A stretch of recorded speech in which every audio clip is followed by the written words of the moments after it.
All right, everybody, Rob Ferretti, and we got some sort of big news, not really big news, but I'm standing between Jay's garage and Corsa Motors right now with my spectacular looking BMW behind me.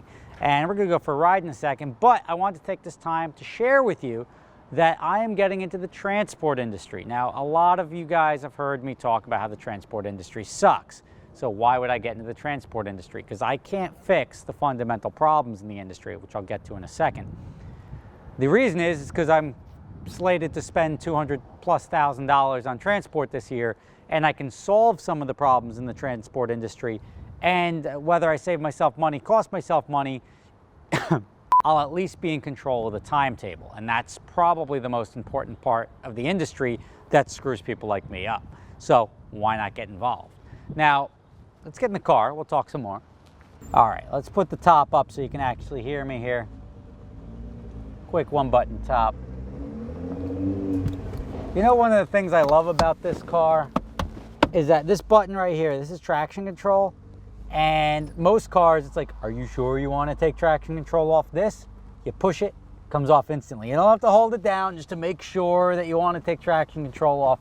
I mean, part of it's probably because it doesn't really have much horsepower, so it's not really putting you in much danger. But anyway, back to the transport. Is my mic on? Are we gay? Tell me. You guys look super hot in that car, bro. Do we really? I would attack you guys. I'm gonna put the top down. We're not wearing Drop pants. it like it's hot, fellas. Yeah, as you get into a Boxster. All right, Cosmo, what a distracting son of a bitch. But anyway, the problems, now I'm even put the windows up here. The problems that I have with transport, the problems in transport, are effectively, and to understand, not reliable is the problem. Is that companies, they do not deliver when they say they're going to deliver, no matter what they charge you. Ultimately, they're all out for themselves, and they will run at their own timetables, and there's not a damn thing you can do about it. That's probably the largest problem in the industry. Now let's talk about why that exists. Well, the short answer is a lot of these trucks get filled with brokers. So a lot of guys that you're calling up to be like, oh, you can move my car, right, is a broker. He doesn't have any trucks. He may have trucks, but if he doesn't have a truck, no transport guy ever wants to pass up the business. So you call him up and say, I got a car that's got to go point A to point B. If he has a truck, he's going to load it on his own truck. If he doesn't, he's going to find you another truck and then pay the truck less, keep a little vig for himself, and then you're at the risk of whatever. Now, here are the problems that you're running into with that. The transport game is so, let's say, cutthroat that a truck is going to pick up what he can, and he'll promise you to get your car in his truck. Yeah, I'm going that route. I'll get your car out there.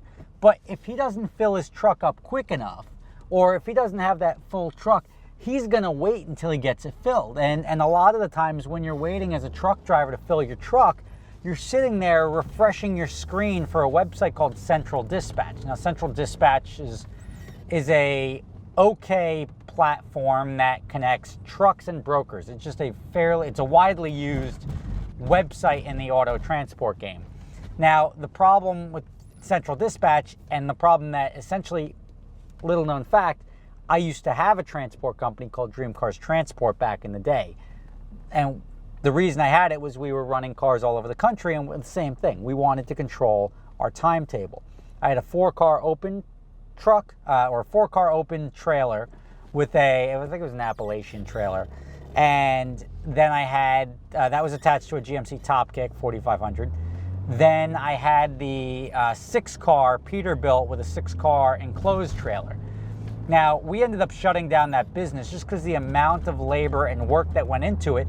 And ultimately, because dealing with brokers through Central Dispatch, we ended up writing off, I forget what it was, but something like 10 or 15% of our business as uncollectible. What does that mean? That means a broker put a car in our truck, collected the, let's just say $1,200, was supposed to keep $200 and give me $1,000, and they never paid us. So that chasing and beating up, and no one is beating up, but chasing and fighting for every damn penny made it not worth having the transport anymore. It was too distracting. We wanted to just focus on focus back on the rental stuff and just get that off our plate. So we sold off both trucks. That and our 6 car had a screw drive door on it instead of a hydraulic door, which seemed like a good idea, but it was super unreliable and super expensive to fix. Each one of the screws on the back cost about $5,500 to fix, and they broke, like literally they'd break within a month. And to have shit like that breaking inside a month is not sustainable. It was a trailer that was worthless, and ultimately we just returned the equipment and called it a day. Now, we kept the 4 car though, but we didn't do any more outside transport at that time. So Dream Cars Transport ran for like a year and a half. We gave up because it was just too much of a pain in the ass, and we were not in control of it. And to this day, and I asked my buddy Seth, I'm like, hey, is Central Dispatch, is it better now? And the answer is essentially no. They haven't corrected the problem of allowing scumbaggery. And to me, it's very easy to fix. How do you fix scumbaggery? You keep, and as a trucker, you have a bond, but it's really quite the process to go through and try to collect money against somebody's bond. Central Dispatch should act as the broker, and Central Dispatch should hold the money and divvy it up after the transaction is complete. That would be the way to go. Or Central Dispatch holds a separate bond, and anything that moves to their website, they guarantee the payment, and they'll take it out of your bond, and they'll decide, well, you're right, you're wrong. Because a lot of the times, like these truckers, and back to what I was saying, the problem with the industry is they will not move a truck. They'll get your car. If you're the first car in a truck, you're pretty much screwed. You're waiting until this guy can keep refreshing that website and find enough cars to fill his truck to go in the direction he wants to go into. So even though he may be planning on going to California direct from New York, he may find that, look, I got a 3-car load up in Reno, so I'm going to go up to Reno first and then come down. So now he's adding 2 days on his trip. So what he told you was never going to happen, but he wanted to get your car in his truck. And a lot of the times you're going to talk to a broker. The broker talks to the truck. The broker is trying to get his piece without touching anything. He'll promise the moon to you. And the truck driver will say, I never said that. There's just such a lack of accountability. But anyway, I'm doing a lot of transport this year through adventure drives and other stuff that we're doing, that it now makes sense for me to get my own trucks. And I'm now going to have, I think, 2 or 3 trucks, nothing crazy. I'm not going enclosed. I'm going to do open trucks.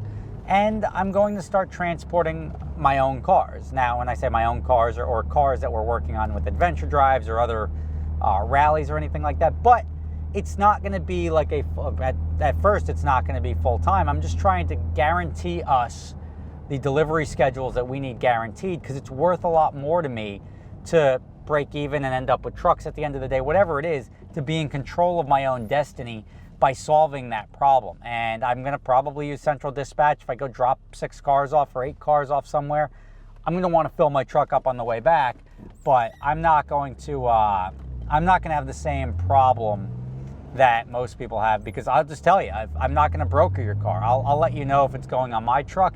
If it can't go on my truck, I'll point you over to a broker, and I want out of it. And that's pretty much the winning formula. So starting a transport company, I'm going to get I think it's an 8-car easy load. I don't know who makes them. There's a bunch of them out there, but we're talking big rig. Those big open car trailers that you see. I will have one of my very own pretty shortly, and maybe I'll run a couple of wedges. Now, the wedge trailers will be more regional, West Coast, East Coast, but nothing outside really 1,500 miles. After that, the economics don't really make a lot of sense. And the big rig will be going East Coast, West Coast, really wherever it has to go, but East Coast, West Coast, or even local hotshot transports when need be. But I'd like to fill the truck up and just do it at a profitable nature. Or, like, I don't want to keep it running full time. Even if I run it for 20 trips a year, as long as those 20 trips are profitable, I don't need it to be a standalone business. I just need it to make sure that the business that we're doing, like with adventure drives, we can't show up late. If I rely on a truck, I either have to tell the truck driver to be there 4 or 5 days in advance, but I'm not even there to then receive the cars. Or if it's my own truck driver, I'm in control of my own destiny. So every truck driver watching this is like, yeah, the industry sucks. I'm sure you've dealt with it. You've had a bunch of headaches that you've dealt with. I'm amazed that nobody stepped in and created something better than Central Dispatch. But until that time comes, that's what we got. So stay tuned. I'll show you the truck when we get it. but you'll see that coming probably in the next 3 to 4 weeks. Just securing the insurance and the driver now. I've got a couple of drivers lined up. But if you're looking for a driving gig and maybe you've hauled cars in the past, let me know. You can shoot me an email, rob@superspeeders.com, and I'll definitely consider you. And instead of going, I'm going to first go to the people I know, and outside of the people I know, I will go to the people that follow me and give them first crack at it. So there you have it. Rob Ferretti getting into one of the worst industries in existence, but virtually all of the car industry sucks. So I've just managed to flail around in the shit for enough years that I'm used to it.